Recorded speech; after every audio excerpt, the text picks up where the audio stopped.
Mic check, life check.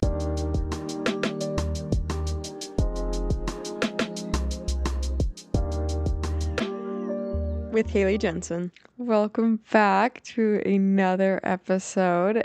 This week has been absolutely crazy, and for lots of different reasons and in the best way. For one, I'm back on my content creating grind. I kind of mentioned that last week, so I've been kind of going crazy with making TikToks, YouTube Reels. Maybe you met me there. If so, welcome if you're here for the first time. I am so happy that you're here. We are here to talk about all things. That's actually it.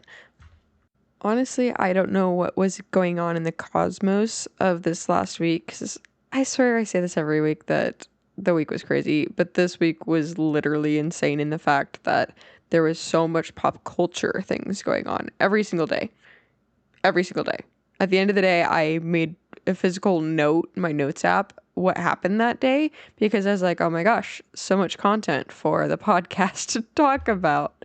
And I even made a TikTok, I don't remember what day it was, but about all the things. I think it was on Monday that there was like 50 different things that happened. Wait, let me pull it up real quick. Yes, so the TikTok I made of all the talking points that has been happening. So of course, Taylor Swift and Travis Kelce got engaged finally. Another talking point was, of course, that it is now back to pumpkin spice lattes and fall drinks because they're back at Starbucks. That NFL is beginning next week for football, and college football starts this week. And I'm recording this on a Saturday. So today, which we'll talk on that, the viral Katseye and Gap ad and all its lovely expert, not controversy, because that was more of the Sydney Sweeney, but just amazingness of it all. The fact that Crumbl cookie, I'd say CEO, but it's not CEO, he's one of the co-founders, officially came out as gay. That the blanket wars of Utah continue, of course. The fighting and horrid PR moves that did not end well. And of course, the Love Island drama reunion recap. So starting out strong with Taylor Swift and Travis Kelce now getting engaged. I honestly don't know how I feel about it, because I have nothing against Taylor Swift at all. I never went to any of her concerts when I was younger. I'm 26. I am a zillennial. In my age group, I was the youngest of 4 kids. I had an older sister who probably was a fan, but that was never something that we would even remotely bond on, and we honestly didn't bond at all, really, growing up. And so in regards to listening to her music, I was obviously aware of her music, but I wasn't necessarily targeted to listening to it. I heard a lot of her music on the radio, so I know that there was a lot of girls that were fans, but I was just very busy with my own life and extracurricular activities. I feel like I was always just kind of none the wiser when it came to pop culture and music in general. I knew a ton when it came to Broadway and Disney and generic radio songs, but overall I wasn't that super knowledgeable when it came to other different types of genres of music. So for Taylor Swift, I enjoyed the few songs that I did hear throughout the years on the radio, but I think there was a couple of instances where people that I'd be in the car with some people, and if they wanted to listen to like her entire album, then I'd kind of just zone out because I wasn't as familiar with all of the songs. And so I don't know. Overall, I think she definitely has a real talent when it comes to poetry and lyrics. I was definitely around a lot of guys growing up. My closest siblings were 2 guys, along with I was pretty much a tomboy. I don't know. I not that I had anything against Taylor Swift, but some of the guys that I were around definitely did, or at least they thought they were cool in the fact of dissing on her. I don't know. Like I said, I didn't have any sort of crazy formed opinion, but I just knew that a lot of the guys would whine about it, just saying that they gave a lot of crap regarding her relationships and that she needed to stop whining about all of her boy problems. And fast forward, I do remember in high school, maybe junior high, I don't know, that I remember hearing about the drama regarding the whole Kim Kardashian thing. But at the same time, I didn't really know what was all going on. I didn't have a ton of access to the internet, or I just wasn't talking about it with anyone I knew. Or I guess I would have been getting my knowledge for what was happening from other people, which wasn't happening either. And so I honestly didn't know what was going on. So, fun fact, I learned about all the Kardashian drama probably 5-10 years after it was all over and resolved. So that was my research fast forward in time. But overall, I think, I mean, obviously, I am not taking sides of Kim Kardashian or Taylor Swift. They're both just dramatic and crazy, I think, a little bit in their own ways. I didn't care a lot the fact that I was stuck because I was stuck in my own life. And so, yeah, to fast forward, once the Eras tour was announced, it probably had been upwards of 10 years of me having a phone and a little more access to the internet, understanding it all, and then slowly listening to some music as life went on. I wasn't actively searching for it. I just kind of was able to listen to more songs, whether it was through parties, hangouts, whatever. But I will say that the one thing I am usually a bandwagon person is for when people are excited about things. Obviously, I didn't have this crazy passion or desire to attend the Eras tour, but I knew there was a ton of people very excited about it, and I had friends that were definitely planning on going as well. So I obviously knew I wouldn't be, but that's fine as well. And it was funny to watch the countdown period for when the first show of the Eras tours was going to be, because there was a lot of people TikToks, a lot of speculating, guessing, whatever. And so then it was even funnier because I was chronically on TikTok as well at this time and saw all the lives. And so it was crazy just to watch the show, Eras tour, every night on live and see the different little updates, which I thought it made it really fun. I think it was cool that Taylor Swift, I don't know if I would say she leaned into it, but she knew it was happening. So I thought that was cool that she went along with it and all the little side illegal streams that were happening. Enter the conversation of Travis Kelce. So obviously I was familiar with him and his brother from the NFL. And I never, like most people, saw any remote association with Taylor Swift. Nothing whatsoever. And so I kind of watched it happen as much as everyone else, just hearing the timeline. I remember seeing a TikTok that Travis had made talking about how he was really trying to get his friendship bracelet to Taylor. And that I remember the TikTok, I want to go find it now. But it looked very home video-ish, which made it seem genuine, which obviously could have been a ploy. And I say ploy because there's obviously this whole other concept and agenda, the fact that their whole relationship is PR. And to this point, I don't know. Obviously, I'm not involved and will never be. And that's okay. But that's why it's okay to speculate a little bit. And so initially, yes, I thought it was PR. I remember reading a lot of online posts or Reddit pages about how people thought that it most definitely was, or there's people posting anonymously saying, yes, I am very aware of this scenario and situation that in this relationship is very PR. The couple things that definitely threw me for a loop was just how forced them kissing and being all over each other whenever there was a camera present. That, to me, just felt like it was definitely PR. But at the same time, these are both people that are, like, always in the spotlight, so they will naturally perform regardless. So it's kind of hard to just dictate their actions, and you can't just pick them apart either, I would say. But yeah, the fact that they're engaged now, I feel like that's a pretty deep connect or commitment for being in a PR relationship.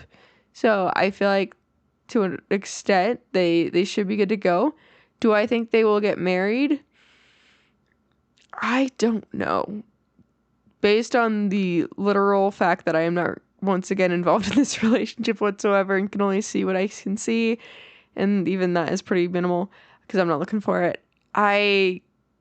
It looks like they're happy. It looks like they're very happy.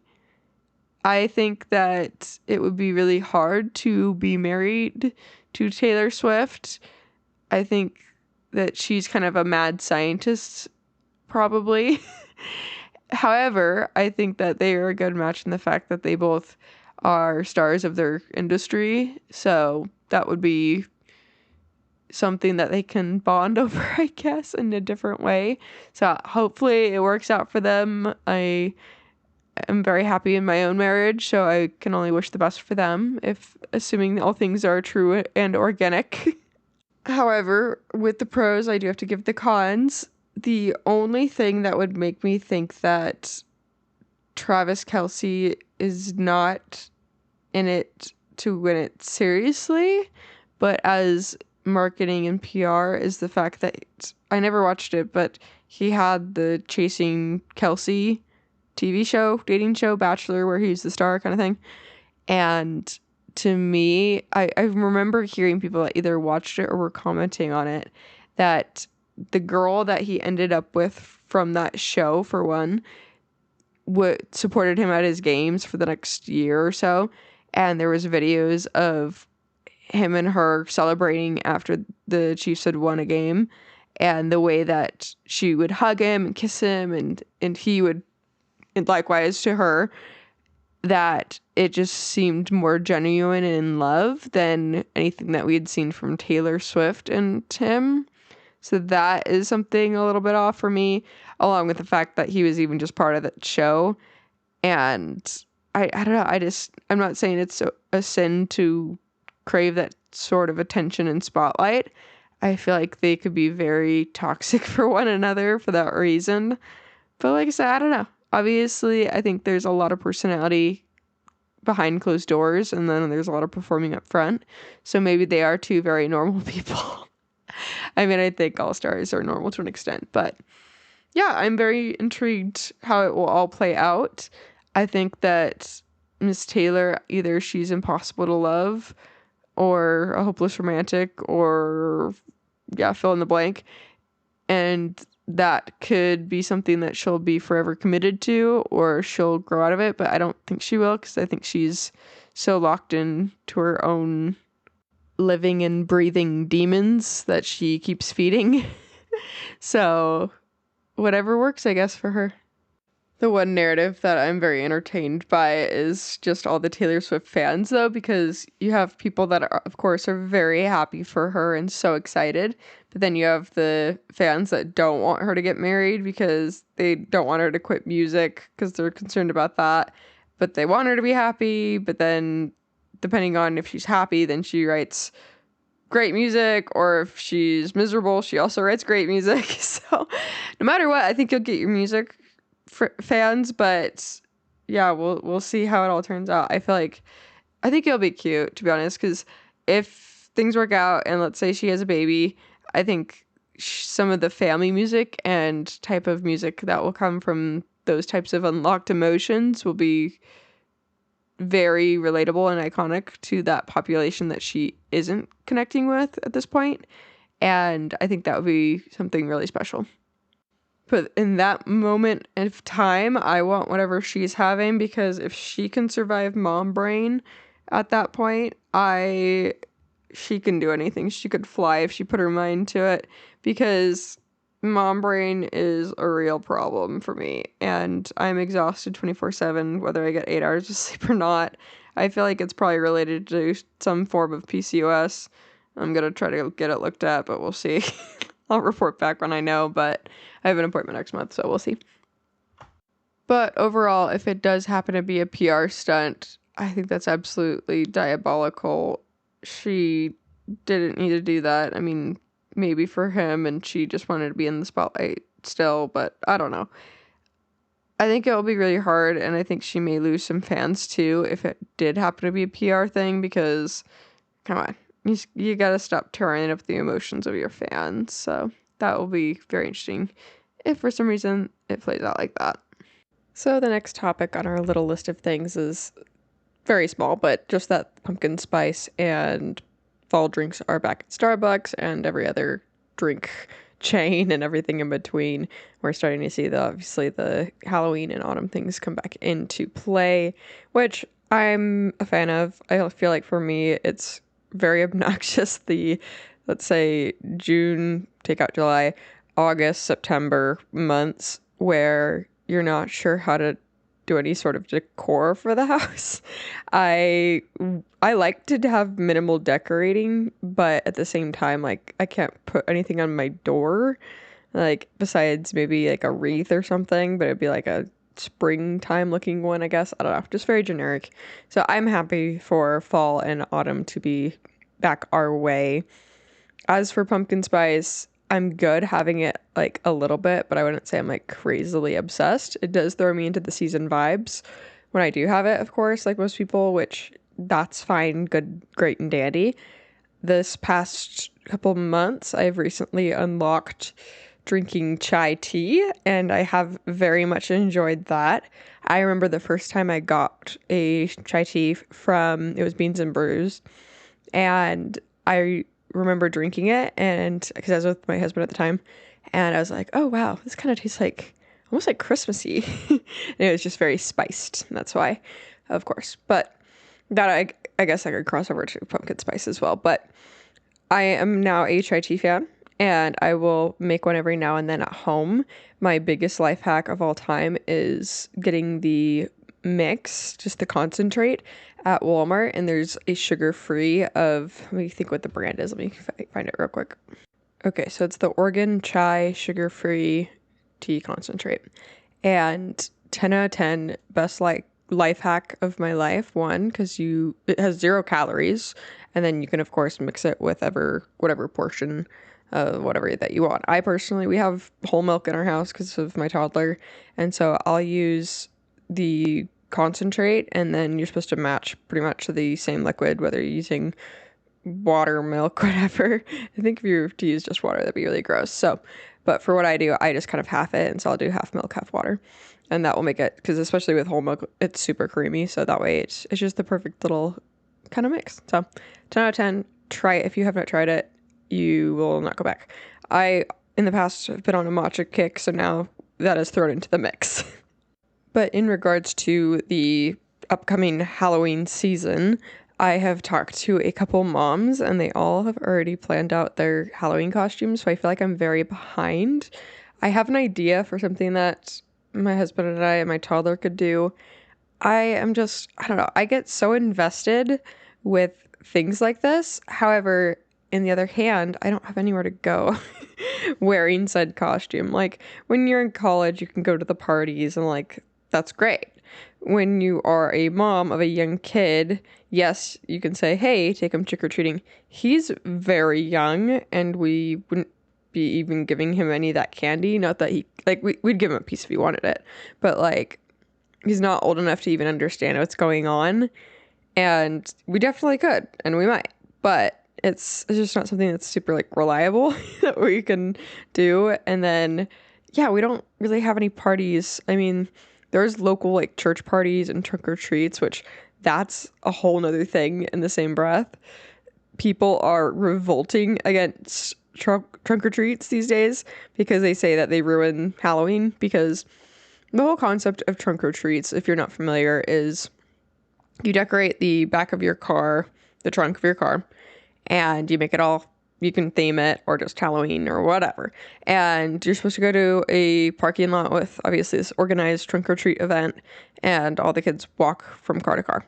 And the concept of trunk or treats is, one, if it's for whether it's a work party or a business, that makes sense.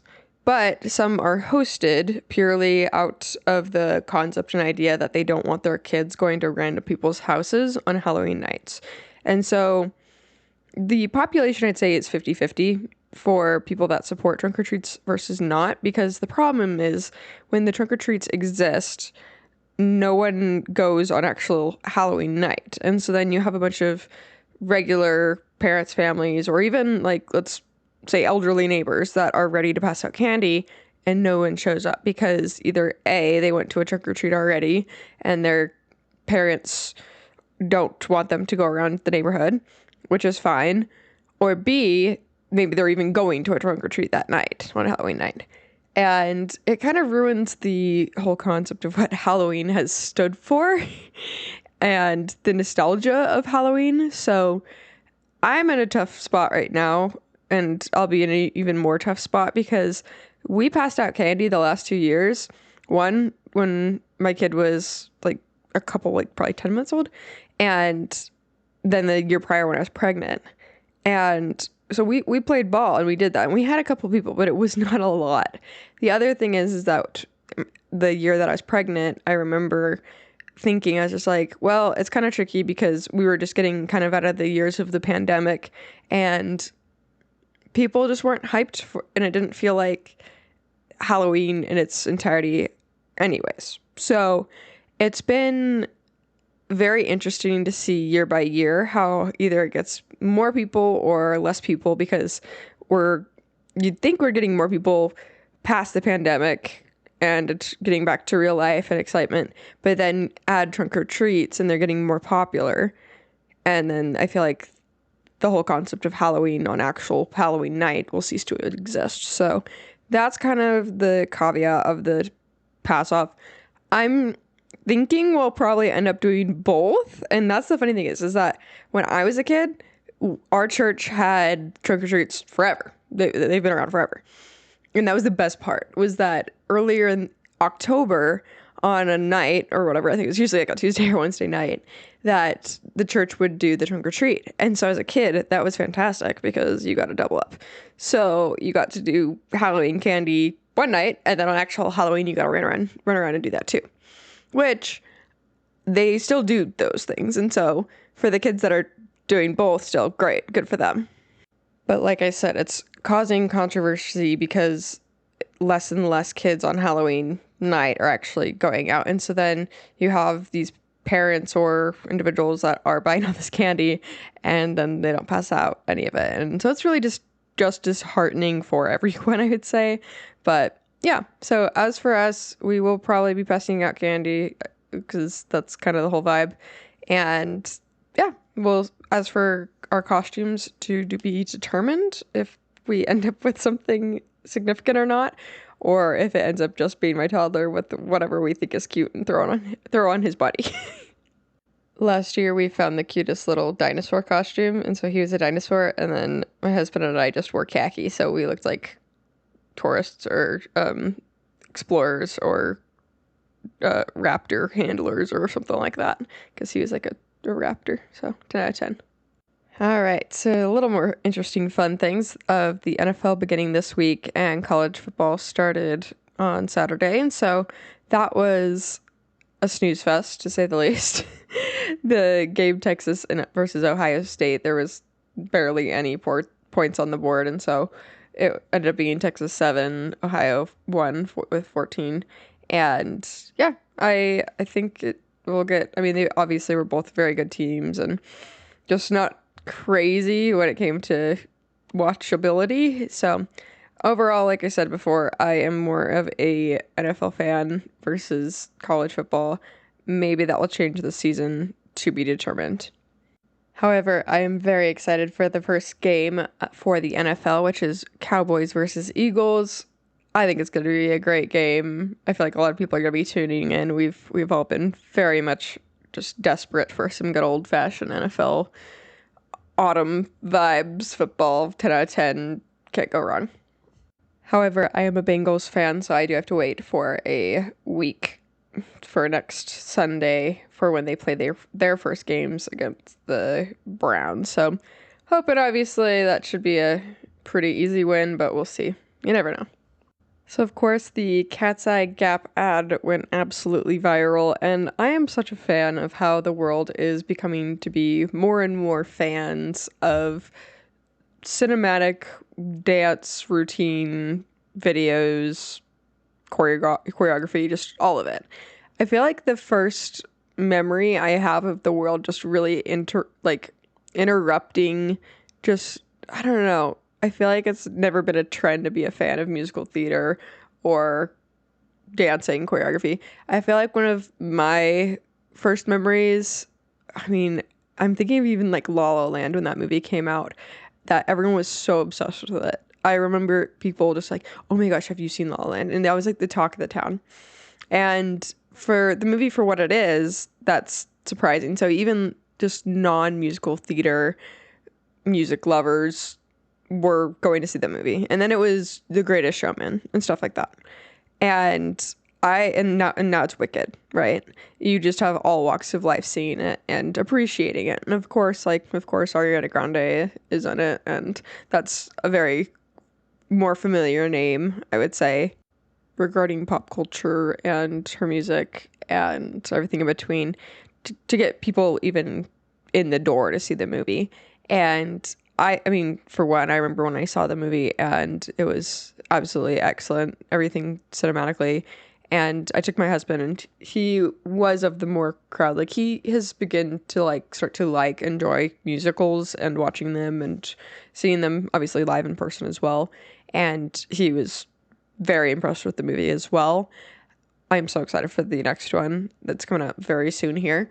But overall, back to my point, the way that the world has changed its perspective in regards to dancing and music, I'd say TikTok definitely had a big impact with that, because TikTok had everyone dancing initially, and now it's just there's not as much dancing, and which is really sad because I very much enjoyed the era of dancing.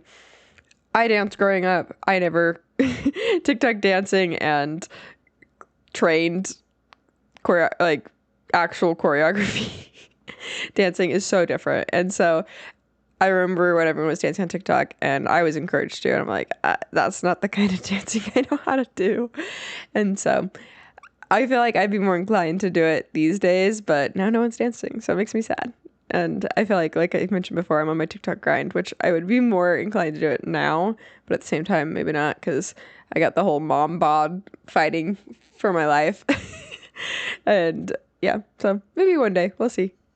But overall, the ad definitely was beyond successful, and every time I see a clip of it, I have to sit and watch the whole thing. The choreography is amazing. The power and dynamic of Katseye, they're just incredible, and I can't wait to see how they move forward, because that definitely, I was familiar with them before, but a lot of people were not, and so I'm very intrigued to see how they go forward with this.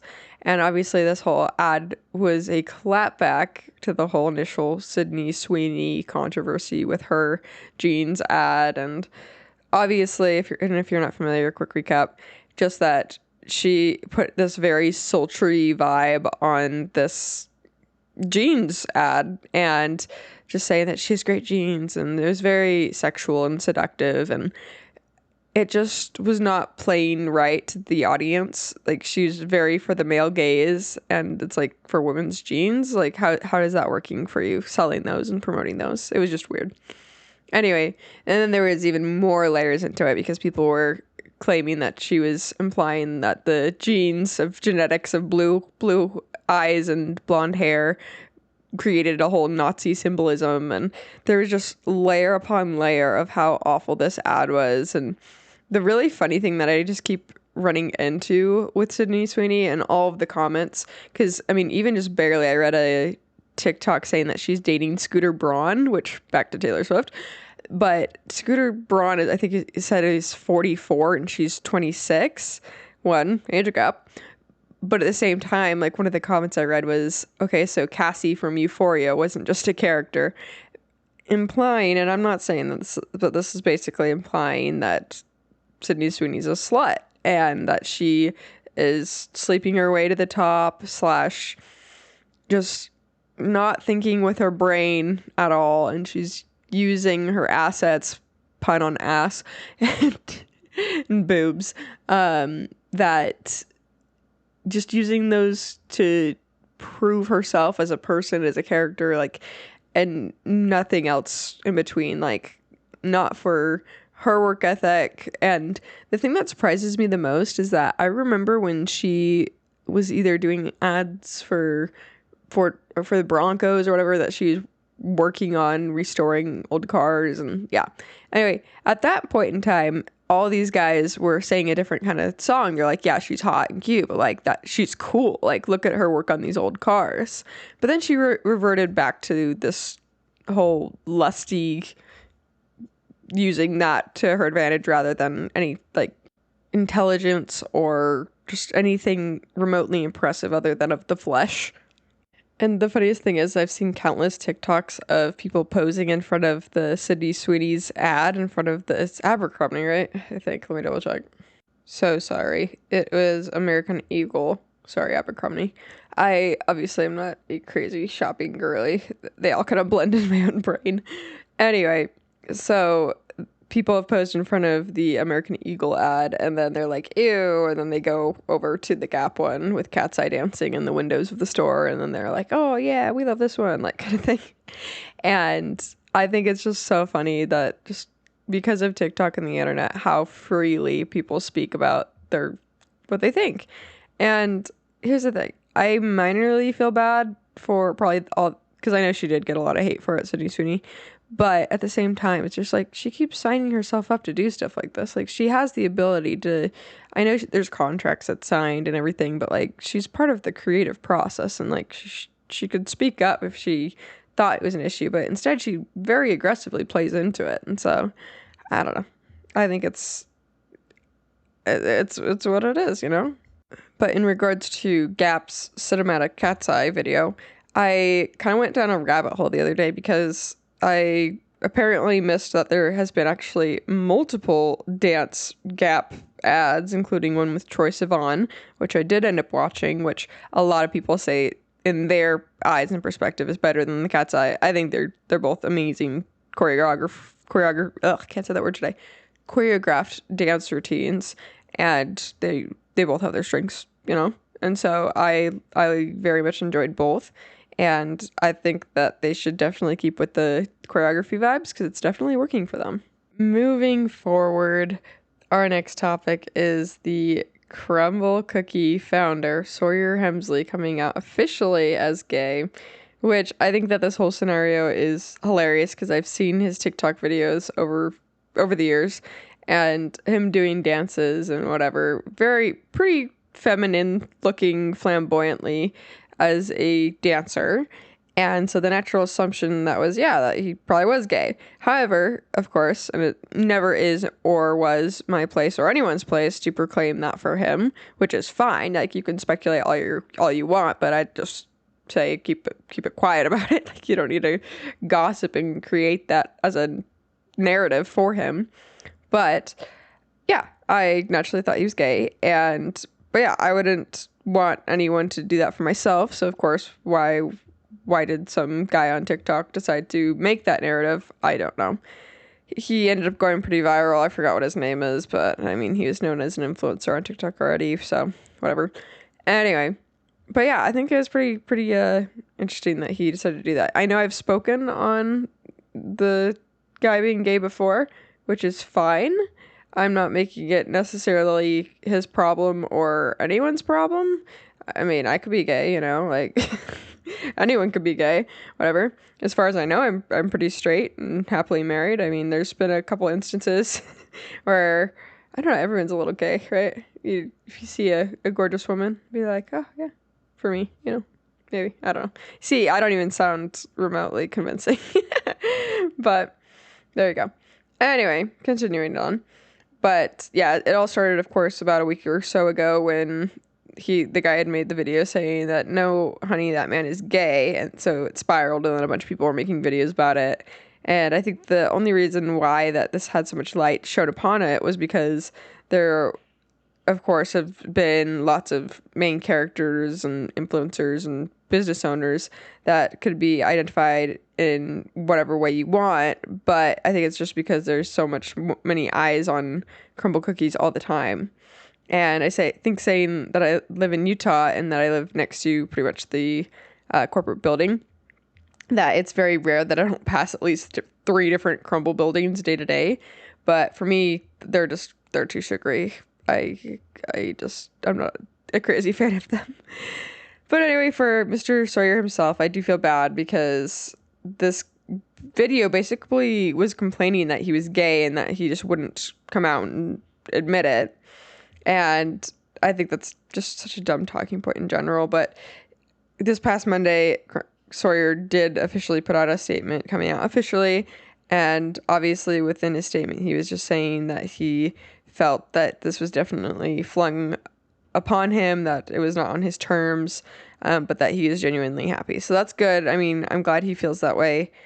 I mean, a lot of the conflict of other people's opinions about him being gay or not are obviously quite obsessive and unnecessary, and they should really just go get a hobby because it's kind of ridiculous. I understand that their concern is that he's hiding it because he doesn't want it to affect his business of Crumbl, and that this whole narrative that, oh, he's a Republican and that he should be, I don't know, hanged for that. I don't know. I feel like everyone has a right to their own political opinion, so that's fine. But yeah, I think it's pretty crummy that anyone would even just divulge or assume that for anyone. And yeah, whether or not he sells more cookies, we'll see. I'm sure there'll be articles about it. But in that same breath, I remember when he had posted that he officially was gay. And then I was starting to see TikToks come in about how, oh, well, he better not expect to get any support from the LGBTQ community because he was hiding it for so long. It's just like, come on, knowing you guys could just never be happy no matter what. So that's unfortunate. I assume he's quite happy in his $1 billion home, and doesn't need anything or any validation from anyone. So overall, I'm sure he's doing fine. I'm sure it's stressful, but I don't think his businesses will be affected, honestly, too much. The other online controversy that I was definitely looking into a bit more than Crumbl cookies was on Tuesday. I was seeing all over my For You page that the Roblox guy named Schlepp, who is I think YouTuber or Twitch streamer, I don't know, that he got his account banned by Roblox because he was catching alleged child predators. And I say alleged, they definitely were child predators live on his stream. And I think he's got like 10 plus or something arrested, which incredible work, 10 out of 10. However, the controversy being that Roblox was banning him from Roblox the way that he was doing this, and just putting a very just general statement to the world that they prioritize their users, even if they are pedophiles, and that they didn't want this guy doing this, which is ridiculous. Which, that, of course, was on my mind a lot, and as we all know, TikTok reads our mind. And so then I started getting pushed some notifications and not notifications, videos provided to me regarding the topic of child predators and protection and safety online. And so then I got a TikTok from the guy is called the IT Family Guy. And he also has a podcast as well. I think it's relatively new because I checked it out, listened to all the episodes, and there's only a couple, like 5 or 6, I think, out. And the guy's phenomenal. He has done so much research through the industry, and he has all these other people on his team that work as well in regards to the things you can do to protect your kids with internet safety. And there's just so many little intricate things I didn't even think of. And having a kid now, this is a huge deal to me.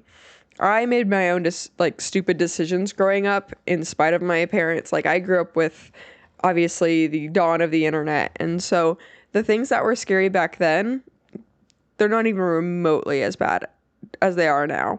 And it's just truly horrifying. And I would say if you ever want to just get a little smarter, definitely a great listen. So once again, it's the IT Family Guy. You can just Google that on TikTok and you'll find him. And he also has a podcast. But I spent, I'd say, the next 3 days just listening to this guy's videos.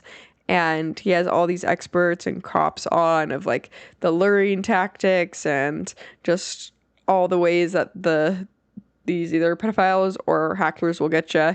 And yeah, so stay safe out there. The Love Island update.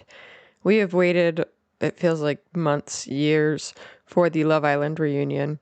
And I would say, despite the letdown of the fact that this season was just plain awful compared to the previous season. I think we all were waiting for a bit of drama to finally show up with this post reunion. Did we get said drama? Not really. No. I was seeing left and right even before I sat down to watch it that it was not worth the watch, but it was worth skipping. I decided that no, I needed some pretend closure and I was going to watch it. So me and my husband watched it. Can I report anything mildly exciting and interesting? No. Can I report lots of defense and just protecting their viral ability and social media presence? Yes. There was so much mean girl crap going on. Like, there's even one point where, was it? Yes. No, it wasn't. I said Serena. No, that's last season. No, Alandria, she just straight up said to Taylor's girl, what's her name again? Clark, that she just chose not to respond to her on Instagram. Like, how tacky. Like, I don't care if the message itself was pointless. I don't care if it was a waste of time, but just straight up replying and saying, oh, yeah, I saw it. I didn't want to reply. Like, you just lose any sort of respect, I feel like, at that point. Because, like, okay, she's trying to converse, trying to communicate, and you obviously were not wanting to. But I'm getting ahead of myself a wee bit. So first off, I was surprised that Huda was even there because I thought that she wasn't going to be there. I had at least heard that. Maybe it was a rumor, obviously incorrect because she was indeed there. I was very intrigued to see how she acted, especially because the last time we had seen her, we had seen lots of Love Island content from her, just based on how she was acting. But then she obviously got this off the show. She was appearing in a bunch of people's TikTok lives. And obviously, as an audience, we knew how viral and how many brand deals and how this girl was set up for success as she left the villa. She didn't seem to realize that.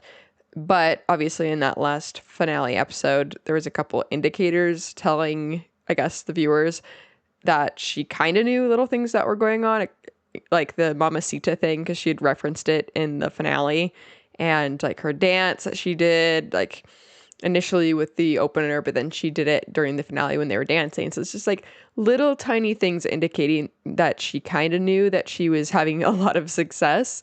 But anyways, I was very intrigued to see how she would act on this finale. If she was too big for her britches and the fact that she thought she was more important than everyone else, or I don't know. I was very intrigued to see how it was going to play out. The way she acted was a little bit different for sure. I definitely did see an attitude change. She viewed herself, I feel like, as more successful and overall carried herself just a little bit different. I wouldn't say necessarily confidently, but she didn't come off necessarily as cocky, but just a little bit just more sure of herself to an extent where she thought that she was protected based on her following that she had gained and her success. So she was a lot more confident in certain statements she would make. Like she'd put a period on it, just knowing that she was protected, I feel like. But in reality, I don't think that's the case. I feel like anyone is cancelable at this point in the game, especially with the show. But I mean, I feel like they all, to an extent, definitely did come back to this reunion with this different, like, hat and mentality on. That said, I wouldn't say it necessarily rubbed me the wrong way. It just wasn't, like, overly impressive because of it. But the funny thing is that with that, when Jeremiah and Huda were, of course, put in the situation where they needed to address their relationship and issues again, she definitely had more of a front, that she had put up walls and with the attitude that she was just going to be a little bit more protective. Because I feel like halfway point through the villa, when I think the producers must have pulled her aside and said, girl, we got to get you out of here, or you got to square up your attitude.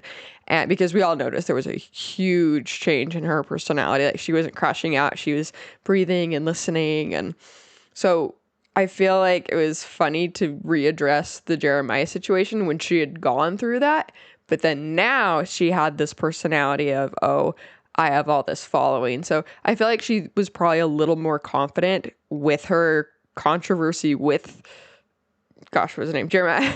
And with being able to be defensive where she thought she could be.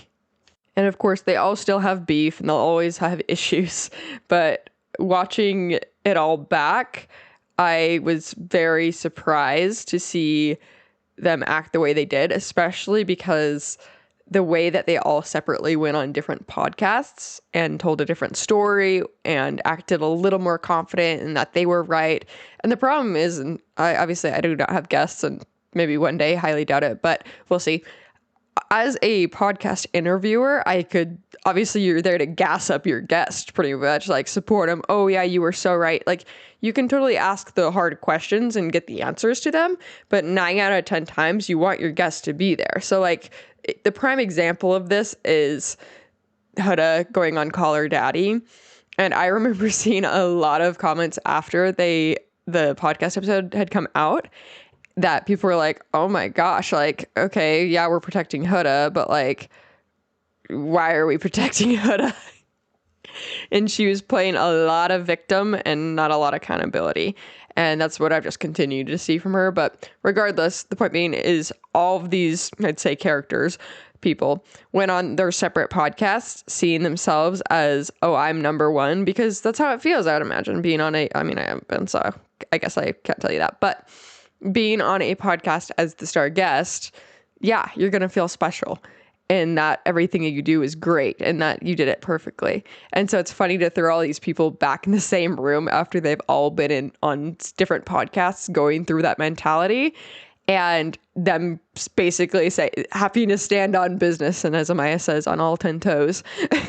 So that was a lot of the finale as well. A lot of finger pointing at, well, you went on this podcast and you said this, or you went on a live and you said this, which it honestly is just catfighting at that point. And I don't know. I love Ariana Maddox, and I forgot the guy's name. Is it Chris or something? I don't know. Anyway, some of their questions that they asked, I feel like, yes, they asked some good questions that addressed some issues, but they also were beating the horse a lot at some of the fights that were just ongoing in the villa, outside the villa. Like, I don't know, I wanted them to ask more intricate questions. Like, for example, Huda and her daughter, like she didn't go see her daughter immediately outside the villa. And then there was this whole thing that Huda's ex or boyfriend or husband or whatever of the daughter's father had come out when she was in the villa and posting about, well, you don't know how things really are. So like, I wanted those types of questions answered where we were like, okay, like it's cute to play the villa game still and everyone's fighting about the same things, but I wanted the more deep things. And obviously I'm from Utah. This is Vanna's stomping grounds. Obviously she had a huge bullying / internet sensation picking apart her face, literally. And they didn't even bring that up. Like they had to literally list a disclosure saying we do not condone bullying, but they didn't want to bring that up during the reunion. Like, come on. But I do feel bad for the girl because I saw a TikTok after that she had a bug in her hair, Vonna did. And then also there's these people spiraling because Huda was sitting right behind her. And so everyone was saying like, ooh, Huda's not a girl's girl because she didn't even remotely try to tell her that she had a bug in her hair. Whether she saw it or not, I doubt she saw it. But based on the angle, it looked like she probably did. I don't know. Poor girl though, poor Vonna. I feel bad for you. Hopefully things get better for you. I'm sure you're doing well. I did see on TikTok as well, like some people had found her at City Creek in Salt Lake, the outdoor mall. And so she's obviously not homebound. She's obviously out there still living life well, so good for her. But the one thing I did notice with everyone is that they all seem exhausted. Like, yes, it was pretty quick of a reunion turnaround time, but they all just did not seem to want to be there. They were all dead in the eyes, exhausted. But then you had the few like Olandria, Shelley, Ace that were fighting for some more internet time, I'd say. Especially Nick was for sure as well. I feel like he was pretty perky and had a lot to say when the mic was on him. So that kind of made me laugh. Sure, Orlandria, Shelley, and Ace, you could tell they all showed up with guns a-blazing.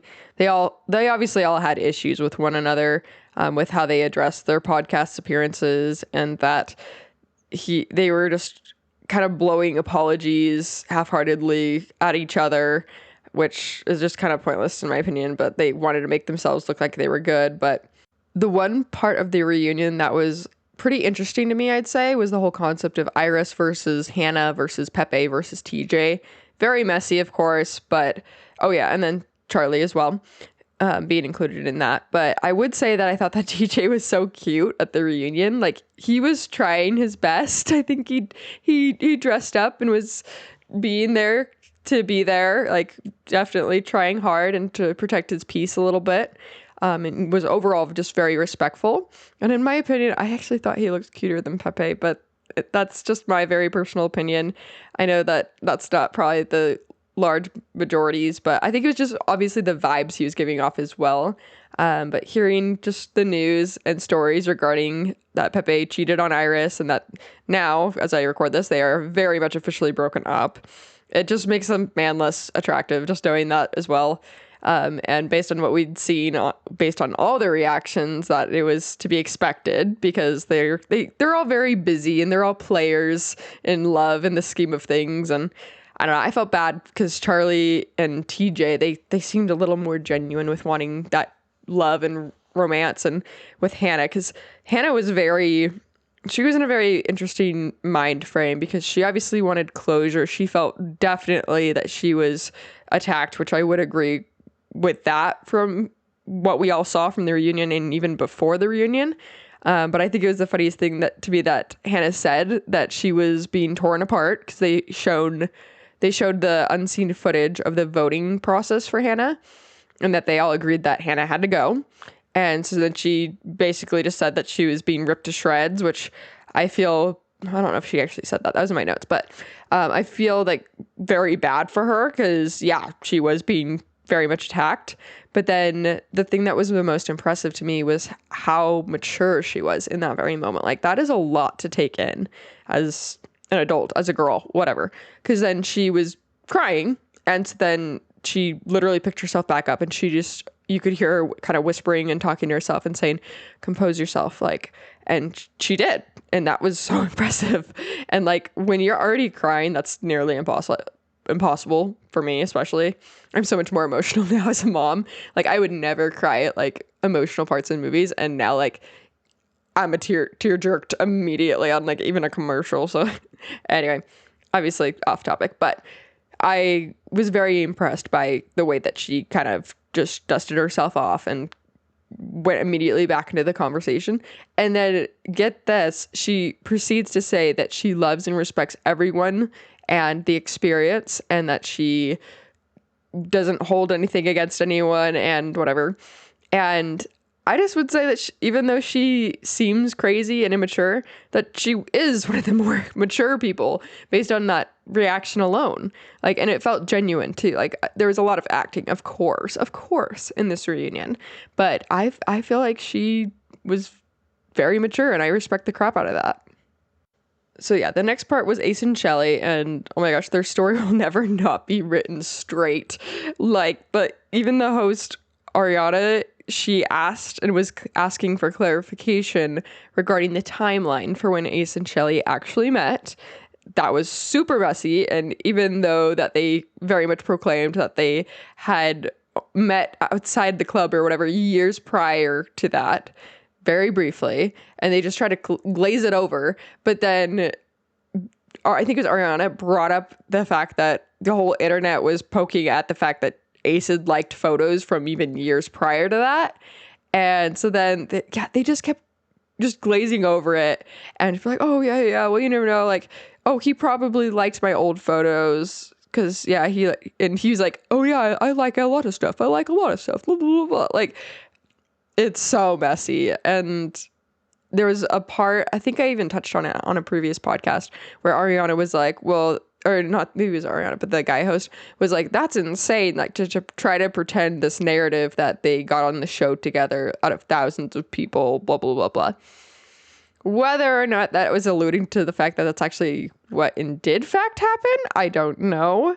But regardless, so messy. Nothing was ever resolved. Never will be. But whatever. It's not like they won or it will matter, because I don't think they'll stay very famous because they're not very likable. I will say, Shelly, oh my gosh, she was so gorgeous in this one video I saw of her in a club. I think it's on TikTok. Love Island was not doing her justice. Like, she was pretty on Love Island, but she was drop dead gorgeous. And this was of a video of somebody on their phone that they just happened to take of Shelly. So it's not like Shelly was setting herself up to look beautiful or anything. It was, anyway, she was gorgeous. And so, I mean, that little lesbian comment from earlier, I mean, maybe, just kidding. No, she's drop dead gorgeous. And I love her for that. I feel like she should get away from Ace, because I don't feel like Ace is doing her any solid things. I don't know. Love is strange, so there you have it. The most unexpected thing for me was the way that Taylor and Clark seemed to be the most in love out of all the couples. I thought that was pretty unexpected. And I wouldn't have put my money on it earlier in the villa that would be the case. I thought they were just, I don't know. I feel like Taylor was just burnt out from Olandria and all the drama regarding it. And he genuinely either loved or lusted after Clark. And so it was convenient. But based on how they were sitting, holding one another, reported back to how they were spending their time outside of the villa, I was genuinely surprised. And they keep spending time with each other. And so I think they will be the only couple to go the distance and be together long term, besides Shelly and Ace, of course. But they've been together for years. What are we talking about? But yeah, so then, of course, the most drama and exciting update of it all is, how is Amaya and Brian doing? Because they, of course, won, and they were so in love and a perfect fit. However, there was news before the reunion that Brian had cheated on Amaya. And that comes to light during the reunion because Brian goes over what had happened, that he was pouring shots in a club or something, and things went a little too far. Okay, the part that cracked me up the most was Chris. We didn't even talk about Chris. We talked about Huda, but they're, of course, we're not together. They literally hated each other. You could tell. Chris was legally obligated to be there. There was no desire for him to be there. He was in the back, just slouching in his chair.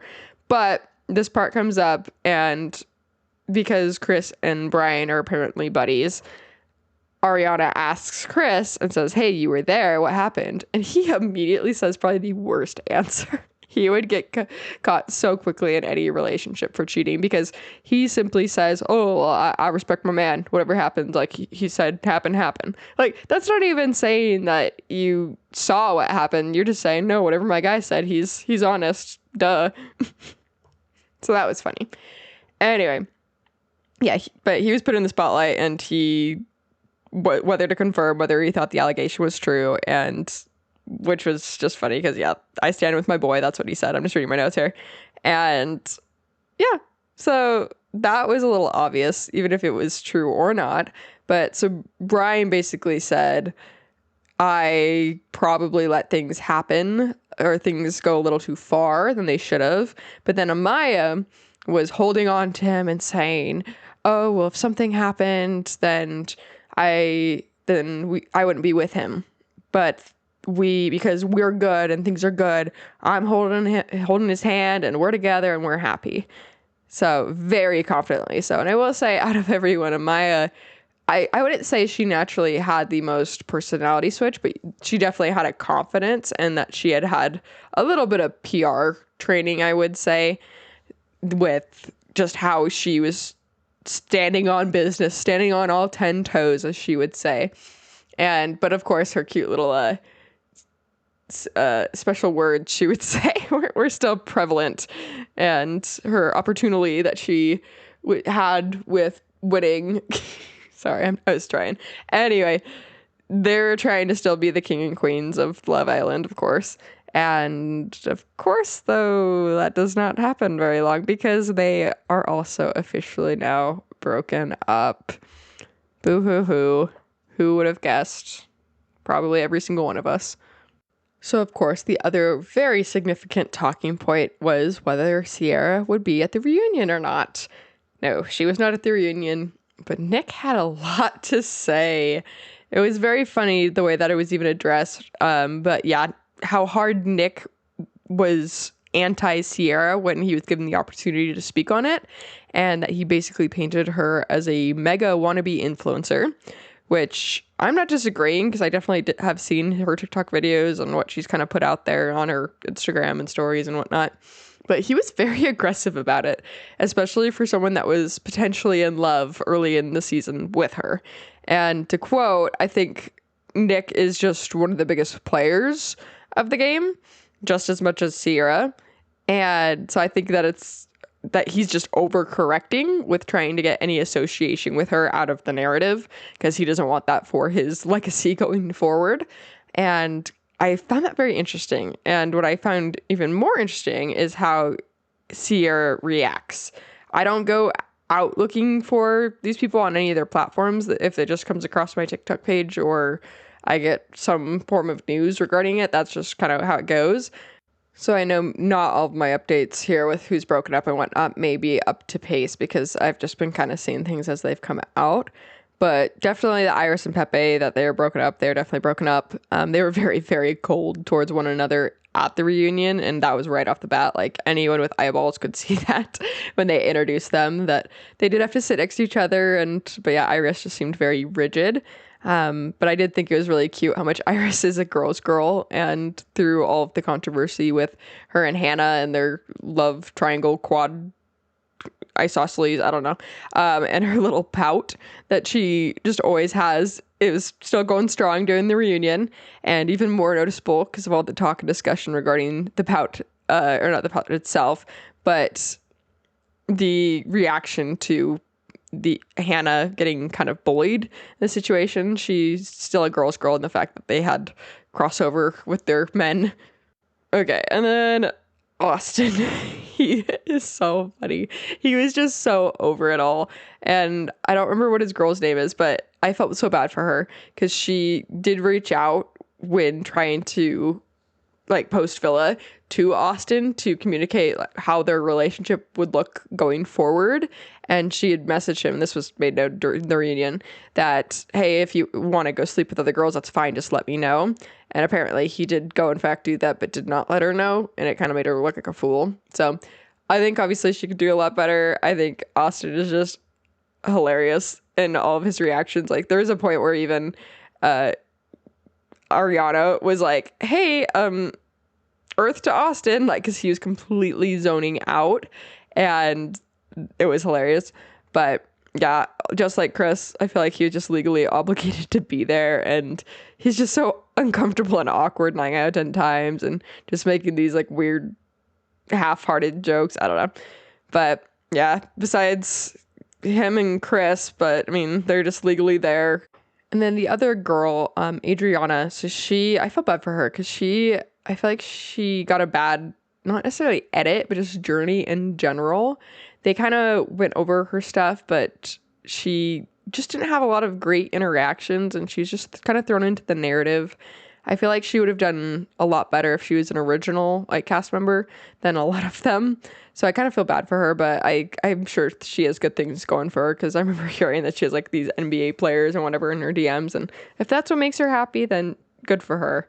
I would have doubted nothing less. So, but yeah, then overall, one of the last things I have regarding Love Island was that Ace in his dumb glasses trying to be so hard. He came in walking and strutting and pushing up his glasses, and yeah, just not that interesting. Little guy trying to be a big man, but yeah, that's generally the total recap. It was a bit of a reach. There was not too much crazy drama. After the season 6 that they had and all the success, this season was a very interesting reach and just influencers out the wazoo. I hope that they can learn from it and not go with the influencers next year and get some real people wanting to be in love. But at the same time, it's like the show's gotten too big. And so I think it's possible. They just need to be wiser in casting. But overall, everything else was just very influencer coded. And that, my friends, is the conclusion to today's episode. Thank you so much for being here. It's been so fun to see the account grow with podcast streams, downloads. If you haven't subscribed already, wherever you're listening, I'd appreciate it so much if you would do so. It is so fun to watch the numbers grow week to week. And so if you want to help be part of that and do that for me real quick, I would love you so much and I'd appreciate it. So thank you. Thank you for being here and listening. Till next time, I'm sure we'll have something even more exhilarating to discuss next week in terms of drama, pop culture, and hopefully nothing too crazy in my life, but that's not how it's been recently, so I doubt it. Overall, thank you for being here. Feel free to check out the Instagram, TikTok, YouTube. We're doing it all. We're on our content creating grind. And until next time, hope you have a great rest of your day and week, and we'll see you next time. Bye.